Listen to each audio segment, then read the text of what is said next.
नमस्कार मित्रों, स्वागत है आपका एक बार फिर आपके अपने YouTube चैनल अथर्व एकेडमी में। दोस्तों, इस क्लास में अपन डिस्कस करेंगे 28 मार्च यानी कि आज के पटवारी के एग्ज़ाम की फर्स्ट और सेकंड शिफ्ट के प्रश्नों के बारे में, जो कि स्टूडेंट्स के माध्यम से मुझे प्राप्त हो पाए हैं। आइए तो शुरू करते हैं पहले प्रश्न के साथ। पहला प्रश्न है, क्रिकेटर संध्या अग्रवाल ने कितने टेस्ट मैच खेले? दोस्तों, इसका सही जवाब होगा 13 टेस्ट मैच। अगर बात संध्या अग्रवाल की जाए तो यह मध्य प्रदेश के इंदौर शहर की रहने वाली हैं और यह भारतीय क्रिकेट टीम में लेफ्ट हैंडर बैट्समैन की भूमिका में खेलती थी। साथ ही यह भारतीय टीम की कप्तान भी रही हैं। इस प्रश्न में इन्होंने टेस्ट के बारे में पूछा है और अगर वनडे क्रिकेट के बारे में पूछे तो इन्होंने 21 वनडे मैच खेले और वर्ष 1995 में 14 नवंबर को इन्होंने इंग्लैंड के खिलाफ अपना आखिरी वनडे मैच खेला और क्रिकेट से संन्यास ले लिया। फिर प्रश्न था, पलक मुच्छल का संबंध किस शहर से है? तो दोस्तों, इनका संबंध भी मध्य प्रदेश के इंदौर से है और यह एक पार्श्व गायिका है जिनका जन्म 30 मार्च 1992 को इंदौर के एक मारवाड़ी परिवार में हुआ था। अगला प्रश्न था, विश्वामित्र पुरस्कार किस क्षेत्र में दिया जाता है? तो दोस्तों, यह पुरस्कार कोच को दिया जाने वाला पुरस्कार है, जो कि जिसे खेल शिक्षक भी कहा जाता है, कोच। अगला प्रश्न था, सत्येंद्र सिंह लोहिया का संबंध किस जिले से है? तो दोस्तों, इनका जन्म 6 जुलाई वर्ष 1987 को मध्य प्रदेश के भिंड जिले में हुआ था और वर्तमान में यह ग्वालियर जिले में निवास कर रहे हैं। सत्येंद्र लोहिया दोस्तों एक पैरा स्विमर हैं जिनके नाम इंग्लिश चैनल को पार करने का पहले भारतीय स्विमर द्वारा रिकॉर्ड है। और साथ ही एक प्रश्न आता है, तेंजिंग नॉर्वे पुरस्कार से किसे सम्मानित किया गया है? तो याद रखिएगा, वर्ष 2019 में भारत के राष्ट्रपति श्री रामनाथ कोविंद जी द्वारा एवं प्रधानमंत्री नरेंद्र मोदी द्वारा सत्येंद्र लोहिया को ही तेंजिंग नॉर्वे अवार्ड से भी सम्मानित किया गया था।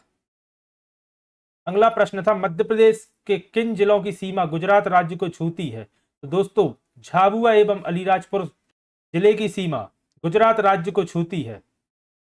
और दोस्तों, मध्य प्रदेश के ऐसे 8 जिले हैं जिनकी सीमाएं 2 राज्यों को छूती है और उस बारे में मैंने पिछली एनालिसिस की क्लास में विस्तार से डिस्कस किया था। तो अगर आपने वह नहीं देखी है तो उसे भी एक बार जाकर जरूर देखिए। अगला प्रश्न था, भारतीय कम्युनिस्ट पार्टी की स्थापना कब की गई? तो दोस्तों, इसकी स्थापना वर्ष 1925 में कानपुर में की गई। फिर प्रश्न था, हुमायूं का मकबरा कहाँ है? तो दोस्तों, हुमायूं जो कि दूसरा मुगल शासक था, इसका मकबरा दिल्ली में स्थित है। फिर प्रश्न था, भारत किस योजना के तहत स्वतंत्र हुआ? तो दोस्तों, माउंटबेटन योजना के तहत भारत को स्वतंत्रता मिली थी। साथ ही मैं आपको बताना चाहूंगा, माउंटबेटन को भारत के अंतिम अंग्रेज वायसराय के रूप में जाना जाता है और इस योजना को इंडियन इंडिपेंडेंस एक्ट 1947 नाम से जाना जाता है, जिसमें माउंटबेटन ने एक योजना प्रस्तावित की थी जिसके अनुसार प्रांतों को स्वतंत्र उत्तराधिकारी राज्य घोषित किया जाना था, जिसमें यह चुनने की शक्ति थी कि वह संविधान सभा में शामिल हो या ना हो। फिर प्रश्न था, निम्नलिखित में से किसे कुमार गंधर्व पुरस्कार से सम्मानित किया गया है? तो दोस्तों, कुमार गंधर्व सम्मान मध्य प्रदेश सरकार द्वारा वर्ष 1992 से संगीत के क्षेत्र में उत्कृष्ट प्रतिभाओं को दिए जाने वाला वार्षिक राष्ट्रीय सम्मान है। यह सम्मान राष्ट्रीय और अंतर्राष्ट्रीय ख्याति के एक भारतीय शास्त्रीय गायक पंडित कुमार गंधर्व के नाम पर दिया जाता है। साथ ही मैं आपको बताना चाहूंगा, यह पुरस्कार पंडित सुरेश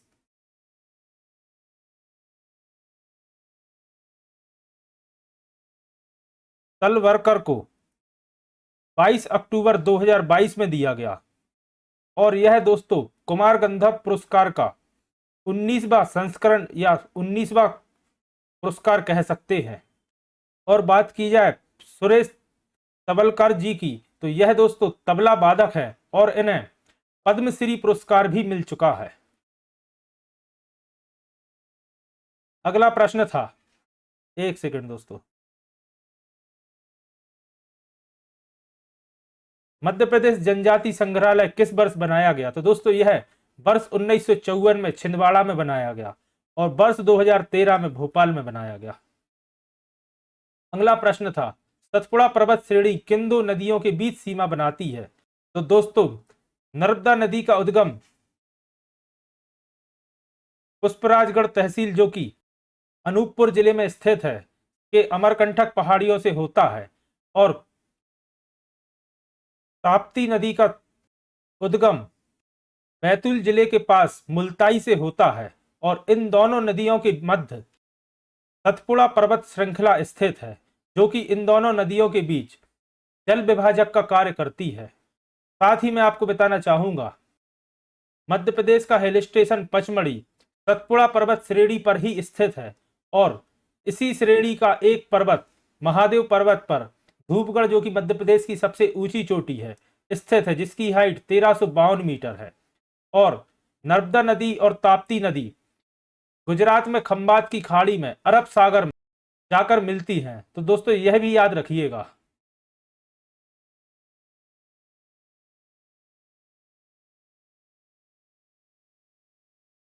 अगला प्रश्न था, भारतीय राष्ट्रीय कांग्रेस की स्थापना के समय भारत का वायसराय कौन था? तो दोस्तों यह काफी इंपॉर्टेंट और काफी कॉमन प्रश्न है। उस समय लॉर्ड डफरिन था भारत का वायसराय। अगला प्रश्न, महाजनपद काल में कौन सी महाजनपद लोकतांत्रिक थी? तो दोस्तों साउथ इंडिया में स्थित बज्जी एवं मल्ल महाजनपद लोकतांत्रिक थी। इनके अलावा 16 जनपदों में से बाकी बची हुई 14 महाजनपद में राजतांत्रिक व्यवस्थाएं थी। फिर प्रश्न था, किशोर कुमार सम्मान किस क्षेत्र में दिया जाता है? तो दोस्तों यह सिनेमा के क्षेत्र में उत्कृष्ट कार्य के लिए राष्ट्रीय स्तर पर दिया जाता है और यह पुरस्कार दोस्तों विवेक रंजन अग्निहोत्री को द कश्मीर फाइल्स मूवी के लिए दिया गया है। द कश्मीर फाइल्स में विवेक रंजन अग्निहोत्री ने निर्देशन का कार्य किया है। फिर प्रश्न था, जिज्ञासा राजपूत का संबंध किस क्षेत्र से है? तो इनका संबंध मुक्केबाजी से है और यह मध्य प्रदेश की राजधानी भोपाल की रहने वाली 21 वर्षीय बॉक्सर है जो कि एशियन बॉक्सिंग के लिए चयनित हुई हैं। अगला प्रश्न था, केंद्रीय राजमार्ग मंत्री नितिन गडकरी ने हाल ही में 7 परियोजनाओं का उद्घाटन मध्य प्रदेश के किस शहर से किया? तो दोस्तों इन्होंने मध्य प्रदेश के रीवा से इसका उद्घाटन किया है। फिर विज्ञान का प्रश्न था, नमक का रासायनिक नाम क्या होता है? तो दोस्तों सोडियम क्लोराइड, जिसे NaCl से लिखा जाता है। फिर प्रश्न था, डिप्थीरिया रोग किसके कारण होता है? तो दोस्तों कोराइन बैक्टीरियम डिप्थीरिया के कारण डिप्थीरिया रोग होता है। फिर प्रश्न था, कोशिका का ऊर्जा ग्रह किसे कहा जाता है? तो दोस्तों माइक्रोकॉन्ड्रिया को कोशिका का ऊर्जा ग्रह कहा जाता है। फिर बात करी जाए मैथ्स की, तो मैथ्स में दोस्तों बोर्ड मास से प्रश्न लगातार पूछे जा रहे हैं। पाइप सिस्टम से भी प्रश्न आया था, स्पीड टाइम एंड डिस्टेंस से डेली प्रश्न आ रहा है। इसके अलावा एवरेज से भी स्टूडेंट्स को प्रश्न देखने को मिले, प्रॉफिट लॉस और ज्योमेट्री।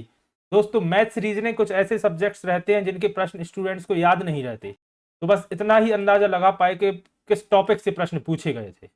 और इसके अलावा भी अगर कहीं से बाद में प्रश्नों की जानकारी लगती है तो मैं किसी अन्य वीडियो में यह डेट सहित डिस्कस कर दूंगा कि किस दिन के ये पेपर है या प्रश्न है। इसके अलावा मेंसुरेशन से भी प्रश्न देखने को मिले मैथ्स में, और रीजनिंग में सिटिंग अरेंजमेंट, डाइस, क्लॉक और पाई चार्ट। तो दोस्तों ये थे वो सभी प्रश्न जो स्टूडेंट्स के माध्यम से मुझे प्रोवाइड हो सके हैं। आशा करता हूँ यह आपके लिए उपयोगी साबित होंगे, और अगर इसके बाद कोई प्रश्न मुझे मिलते हैं तो कल के एनालिसिस वाली क्लास में मैं उन्हें साथ में डिस्कस कर दूंगा। इसके अलावा दोस्तों आज मैंने पटवारी प्रैक्टिस सेट के लिए अपनी तीसरी क्लास अपलोड कर दी है, जो अगर आपने देखी नहीं है तो एक बार उसे जाकर जरूर देखिए, जिसमें मैंने सामान्य प्रबंधन, सामान्य ज्ञान, सामान्य विज्ञान, हिंदी एवं इंग्लिश के बहुत ही महत्वपूर्ण MCQ प्रश्नों को डिस्कस किया है, जो कि आने वाले एग्जाम में आपको एज इट इज देखने को मिल सकते हैं। उसे जाकर एक बार जरूर देखिए। और अगर आपने अभी तक चैनल को सब्सक्राइब नहीं किया है तो चैनल को सब्सक्राइब करें और ज़्यादा से ज़्यादा लोगों तक शेयर करें। धन्यवाद दोस्तों।